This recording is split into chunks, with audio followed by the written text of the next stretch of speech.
Of the year. Sorry, getting us adjusted. We're still a little wobbly. Anyway, and we are, yeah, we're kind of getting towards the end of the harvest season. The Ace of Cups and the Two of Pentacles wanted to pop out. The divine is continuing to remind us as we've been doing a lot of tough work, revisiting cycles, revisiting lessons, revisiting chords and energetic connections that still need to be released.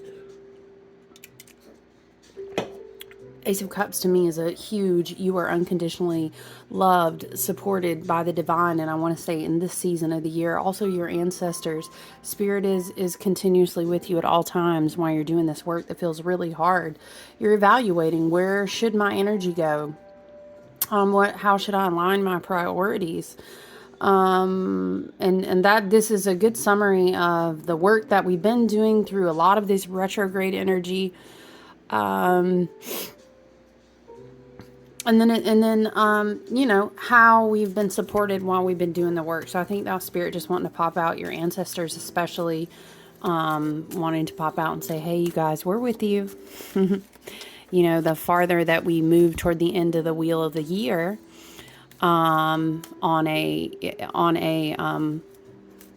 nature's calendar, right?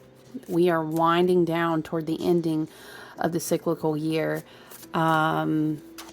Some would say the end of the witch's year, however you want to say that, whatever you observe, respect to all. But yeah, we've got a big thing that we have going on in this lunar cycle is we've got what's called a Cardinal Cross. That's Libra, Aries, Capricorn, and Cancer. It's going to be a huge seasonal shift. And do you remember, let's go to, think about the death card. What was that flopping out there? The Empress. It's funny that the Empress, you see it kind of wanted to hop a little bit. So we'll look at it together. It's cool to me that we would see the Empress here because I was just about to talk about death and the cycles of the season, how we go into the descent on the wheel of the year. The veil is thinning. Our ancestors are near. The energy shift is very palpable to me. This Cardinal Cross, again, Libra, which is air, Aries, which is fire, Capricorn is earth, and Cancer is water. And so this astrological energy is going to bring kind of new, it's going to feel like change, but it'll feel very new. And I think that's beautiful because death is actually a huge card of transmutation. It symbolizes, for example, let's combine this with thinking about astrology. We've been going through all these retrogrades. And there's a lot more going on. It's just been such a huge part of pivotal energies that I'm specifically talking about that. Mercury going direct. I want to say, is it Pluto that's also going direct? But what we're getting some shifting release in October. But death is a huge transmutation card. The ending of the wheel of the year brings a lot of wisdom, brings a lot of completion. But also thinking of a different aspect of the Empress. It's not like we're birthing, because we've already been through the high points of the harvest season, right? There are things, yes, technically some would say that October is kind of the third phase of the harvest. But we've been through like the height of it. You know what I'm saying? So it's interesting to see Empress energy, because it reminds us that all stages of the womb, all stages of the goddess energy are very valid. They serve a purpose. They help us grow and evolve. I just read a quote. Did I share it on my story? Something to the effect of like, in darkness we have birth. And I can't remember the quote, you guys, but it was on my Instagram account, and was just kind of talking about, in the womb, if we think about the divine goddess, the Empress energy, the prolific profoundness of the creation of earth and life and being alive, and then the pain and the rawness and the joy and the beauty and the up cycles and the down cycles, and it's just raw as hell out here being human, but there's beauty to it. There's freedom of choice. We have free will, and we have synchronicity and magic and everything. I could just ramble on. You guys, I'm an Aquarius So I could just, ramble on about magical things and synchronicity. But listen, what's also beautiful about the Empress is that she has a darkness in her womb, but things that are seated in the dark bring the promise of great births to come, right? So it's a beautiful thing to kind of think about in your own mind, and maybe even a journaling point if you like. Is the juxtaposition, the contradiction of the womb and darkness, the Empress card, the Death card, and the contrast between that, but the contrast between death, as far as what is it? Oh my gosh, is it y'all? I am blanking, but I love this song. I'm a real 90s grunge. Y'all know if you're new to me, but I love some Pearl Jam. But anyway, what is it? Is it Lightning Crashes? Where it's like down the hall, someone takes their last breath, and down the hall the baby cries, and it's just part of the song. It's a beautiful fucking song anyway. Oh, I'm gonna have to listen to it today. Y'all, what is that song called? Dang. Anyway, my spirit is like, look, stay on the channel. And here I am trying to remember song lyrics. But y'all know what I'm talking about. Lightning Crashes. Dude is fucking with me that I can't remember the name of the band. What the heck? Anyway. So the juxtaposition, the polarity, the duality, whatever word you like, of the Death card in the tarot versus the Empress, and the darkness of the womb versus the light and the beauty and the promise of birth, right? Is a beautiful thing to reflect on, coming toward the end of the wheel of the year, coming toward the, again, descent into the shadow and the darker season. That's beautiful. I love it. So let's go back to how this Cardinal Cross, we are feeling huge seasonal shifts. It's kind of as in the atmosphere is changing, as within, so without. We're going to be feeling these seasonal shifts. We're going to be feeling this Grand Cardinal Cross. Interestingly enough, October can actually be a month of seeding, even though you wouldn't see it that way. Someone who toils the land, farmers, and people who do homesteading, and you imagine us even back when we were living out on the land agriculturally, or even nomadically, even longer before that, we were always thinking in terms of the wheel of the year. So a good farmer, so to speak, or a good gardener, what you're thinking about in this leg of the year is the health of the soil. So this can actually be a seeding month when we're thinking about things. We are in Libra season, so a lot of relationships. We talked about cyclical karmic endings a lot. And if I open that door, spirit and our ancestors, this higher energy, this higher frequency energy, wants to talk a lot about karmic contracts and their purpose of being broken. But I've done that a lot, and so I don't want to. I mean, if the message comes through, I'm not going to change that. But, what I think is beautiful is that we've purged a lot, we've released a lot of the weight of the past. You think of scales at Libra have become a lot more even, right? And the beauty of we can be seeding things is that even when we let things go or something felt like death, right? The beauty, and I love to talk about this in this season because it's just so fascinating to me. I'm a nature nerd anyway, you guys, and science, I think, is beautiful. Metaphysics, science, spiritual things all together. The earth is just badass. Anyway, what is cool to me is that, for example, I've used this metaphor before of an apple tree, right? And you're thinking this apple tree had so much rotted fruit on it, it was just a loss. But what the farmer, the gardener, what the cyclical thinker knows, thinking about the health of the soil for next season, is that the more dead matter falls into that soil, and we can reflect. We can say, why did not this tree produce? Maybe you had a tree that you put a lot into and you don't understand why it didn't produce more fruit. Maybe you have a tree you absolutely know that you neglected. You know exactly why. Maybe you had a tree that was sick.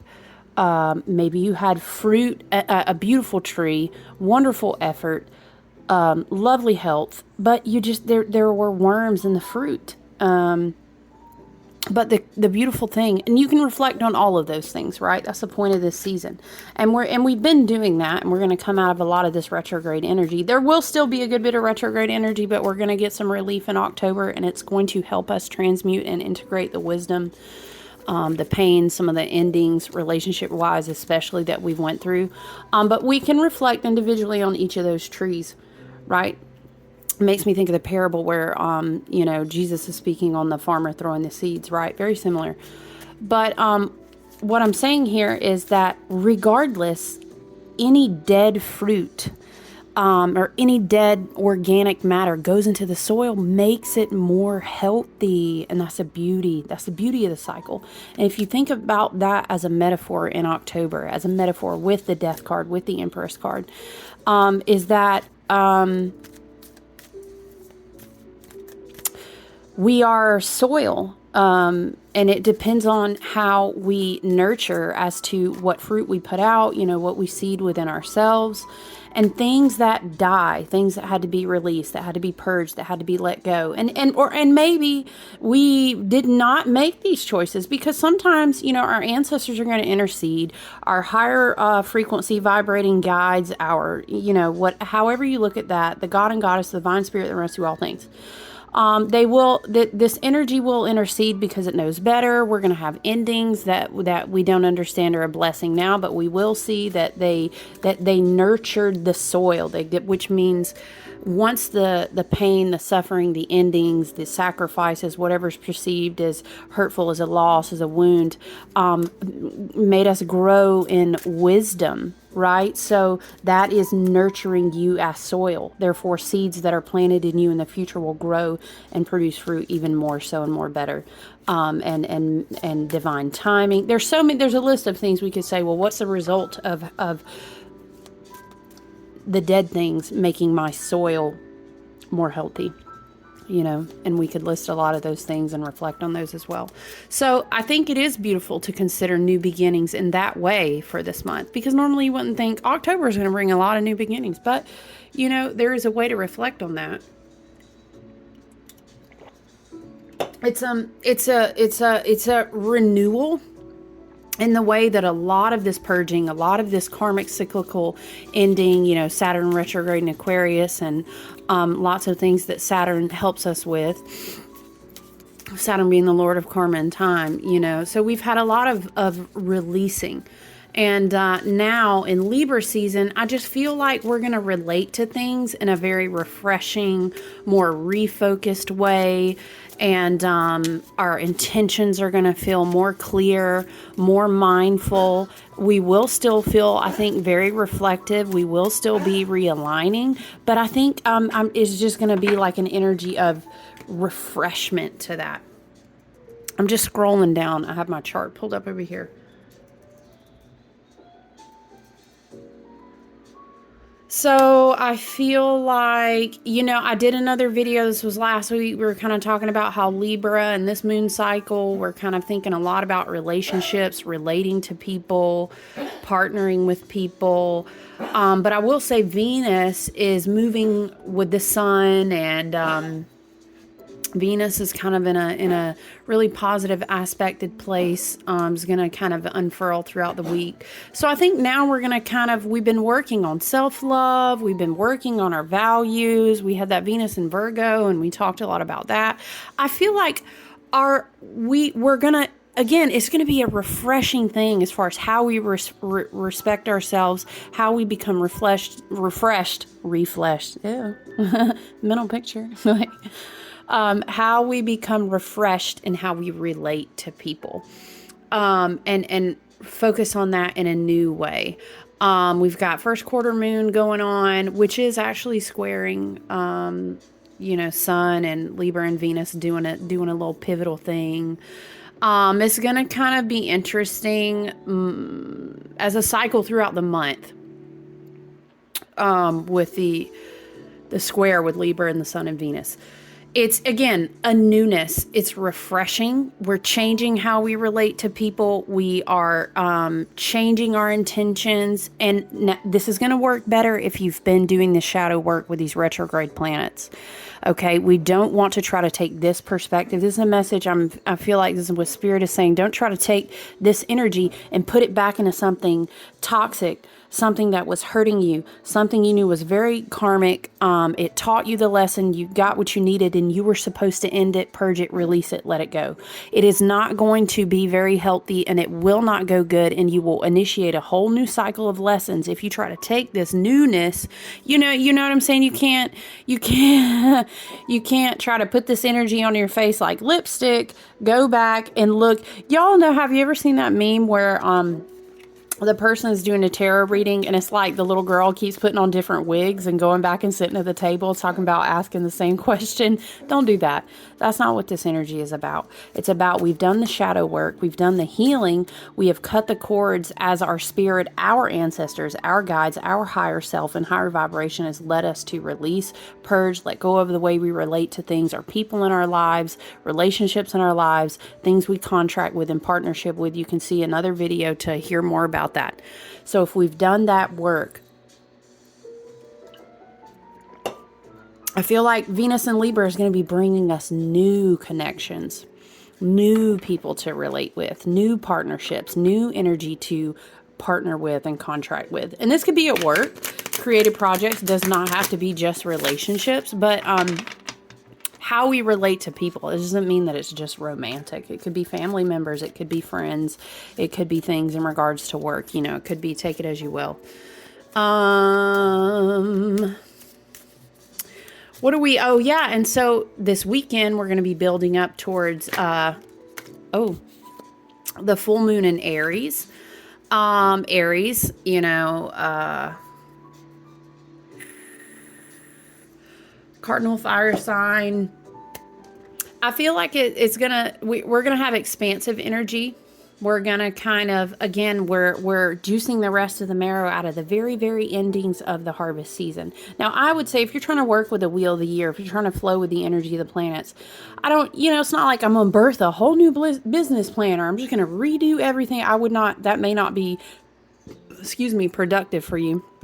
But what I'm saying is what we've already been working on, the things that we need to finish out, the creations that we're still producing. We're going to get a refreshing, new creative expansion, a feeling where we want to take action on things.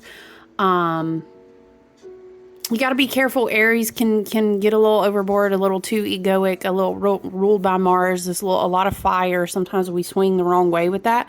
We can get a little bit irrational. We used to be, let's take action on everything. Blah. It can be a feeling, and then we don't think through. We don't make adjustments, make plans, tweak things. Work smarter, not harder. These type of things. Channeling the energy in the most efficient way. I would greatly encourage that.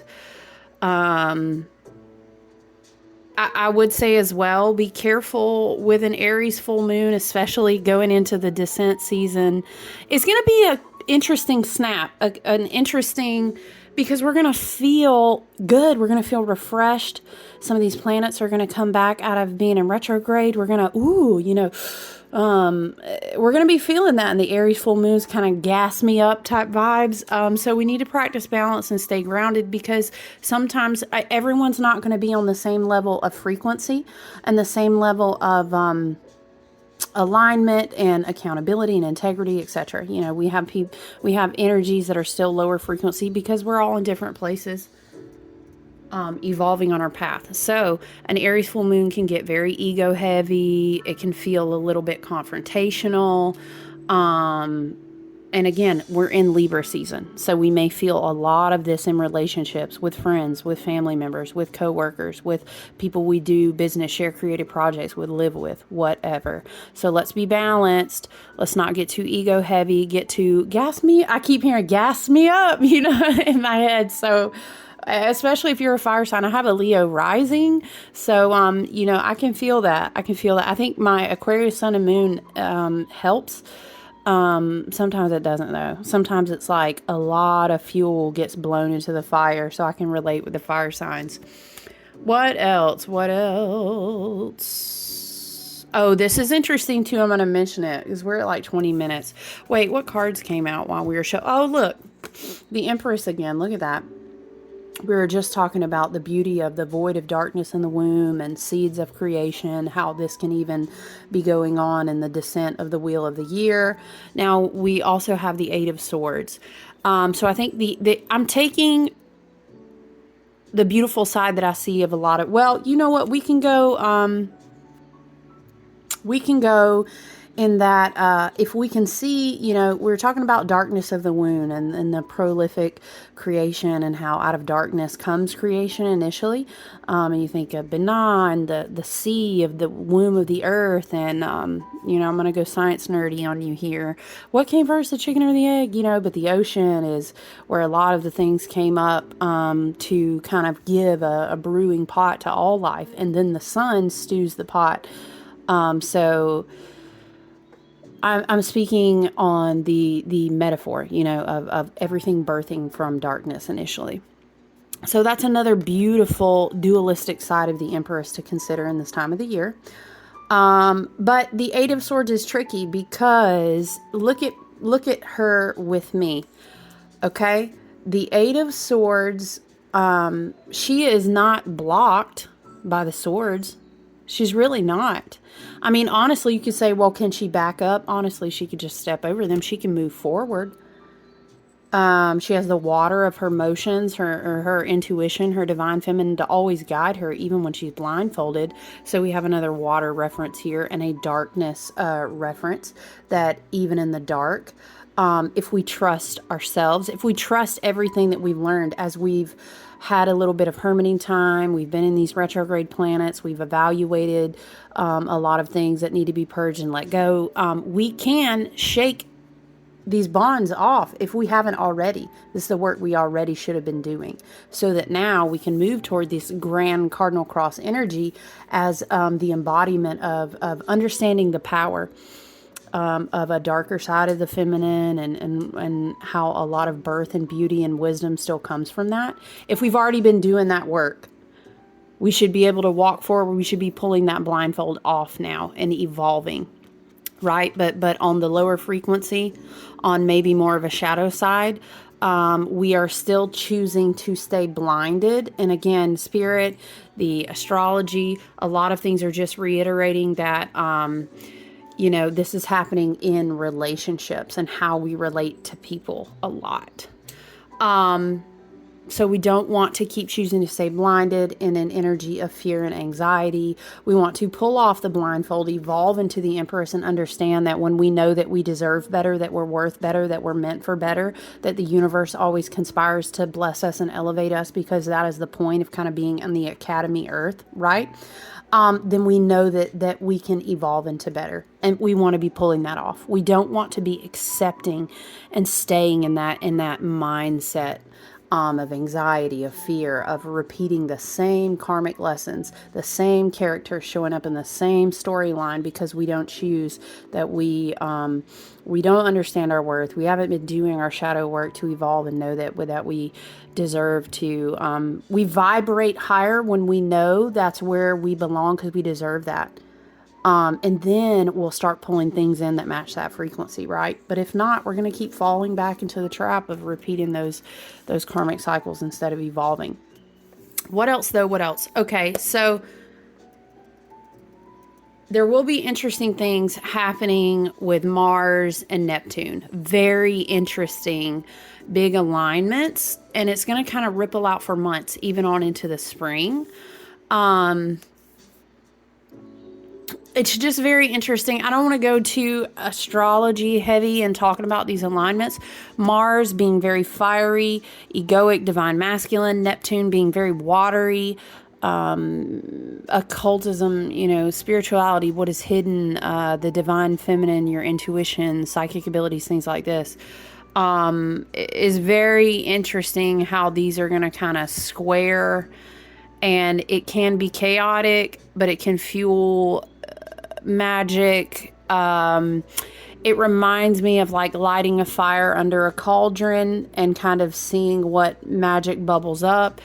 We are, I think the Mars retrograde is really going to be kind of the beginning of seeing how those how those interesting squares play out. So that's going to be something to look for through October and on through the end of the year. So yeah, we've got, I feel like some energy about temptation.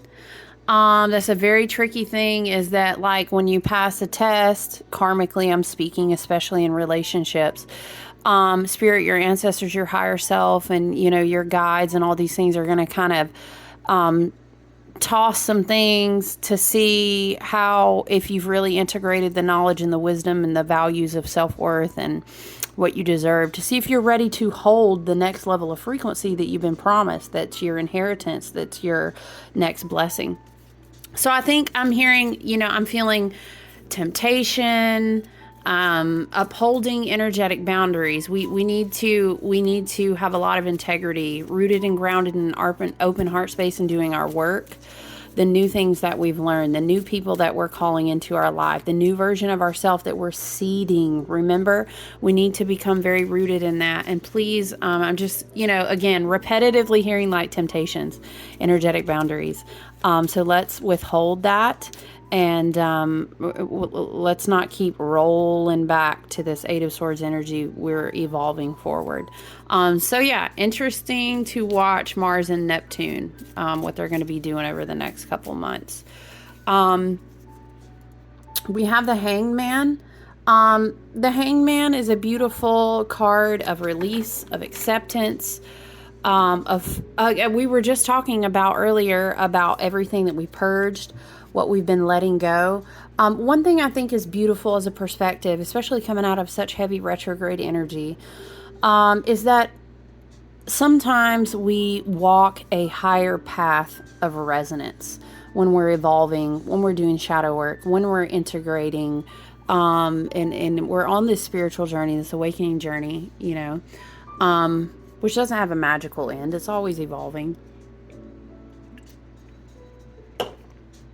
And sometimes the Hangman is kind of like, I hear like spirit and our ancestor and everything saying like a lot of things were very hard for us to let go. They were painful and they hurt.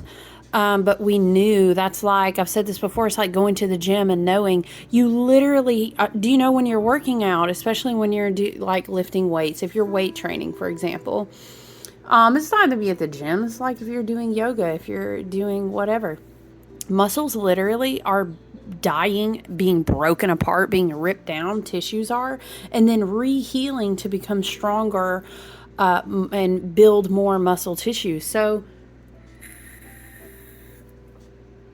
when you lift a weight, when you progress in a yoga practice, when you're doing any type of muscle or body training, it's going to be painful at times, but we know that it is for our best and highest good. It's for the health of our body. It's for the health of the whole. And that's part of the path. And so is releasing some karmic cyclical contracts that have been very toxic and painful to us, but have also taught us like lots of lessons about ourselves, about what we're worth, about how we're growing. I won't get into this video about, past lives and contracts and things that, our souls came into this cycle of reincarnation to grow and be tested on. And it's a painful process. So I'm hearing through the Hangman, and I relate to this because some of these things have been cried over at night. And we knew that they were for our best and highest good. We knew that we were evolving. But sometimes finding a worm in your favorite tree, this makes me think of when I was a child. And this is so crazy how Spirit does this. Because I got this message from someone else that I really admire and follow and watch, about an animal coming in and bringing a message. And it's hard to explain synchronicity to somebody, but and it sounds so random. But I had a Dalmatian when I was a little girl. Our family did. And it was really, really hard because it was just the most beautiful, sweet. We were so excited to get that dog, and it was beautiful and so fun. They're a little bit dinky if you've ever had a Dalmatian. It was just a fun dog. But the dog got parvo, and it was very sick inside and had to be put down. And it makes me think of, and then through a weird synchronistic, well, it's not weird. It's all meant to be, right? Love and light. It's all for the highest good. Was getting this message. I was driving down the road. I saw a Dalmatian, and the Dalmatian was like looking at me. And it was just this whole moment like, oh, this pet wants to bring you a message. And it feels like, when you had to put the animal down because you knew it was sick inside, painful, it was hurtful to let this connection go. This was not the first time. You had felt deep levels of intertwining, lots of lessons, lots of pain and suffering going on. I feel like these connections in this Hangman card that we either sacrificially, but it had to happen. We had to release it. We had to learn. We had to let it go. But it felt like such a sacrifice, and it was pain, such pain in the heart. But sometimes these are the lessons, and this is the way we learn them. And our ancestors, the contractual agreements that have been set up, the ways that these things happen, sometimes they can only happen in such a way for us because we won't accept, we won't digest, we won't process that lesson that our higher self, that our guides, they know that it needs to be processed that way. And look at that, is so interesting. As my candle is just bleeding out the side. It makes me think of it's just that feeling of like your heart bleeding out as it burns off and cuts the cords to these connections that we've been asked to sacrifice. But again, remember the Empress. Remember, this is not the energy we're sitting in, but out of darkness in the womb, there is birth light, and we go through these cycles so that the soil can be more healthy and fruitful in the future. So, the Hanged Man, I relate to, again, purging, letting go. I'm kind of sitting in the acceptance, but understanding that I like how there's a tree in this, the Pre-Raphaelite Tarot, there's like a tree growing around him as he's hanging from it. So sometimes there's beautiful, and we were just talking about the tree and the seeds and the fruit and everything, so it makes sense. He is receiving so much for the future. He's even being supported by the very things that he had to let go that he feels like he's hung by. But they still even represent growth at the same time through that tree. So that's beautiful. Oh, this card kind of wanted to try to jump out. And then we have the Three of Wands. So let me tell you, I love this because it's like branches from the tree that he's hanging from. Spirit, our divine will, the wands are fire. That's our spirit. That's our chi. That's our Mirakai, our Mirakesh. This is the willpower we're asserting into this very real concrete dimension. Our visions, our dreams, our aspirations, our creative projects, the way we serve people, bloom where you're planted, wherever we're at. These wands, you see, look at this beauty of promise. The sea is turbulent, but there's a sun rising. There are ships that are going to make it through the choppy waters. Our vision is still promised to us. Even as we sacrifice things, what is for us will always be for us. And we can trust.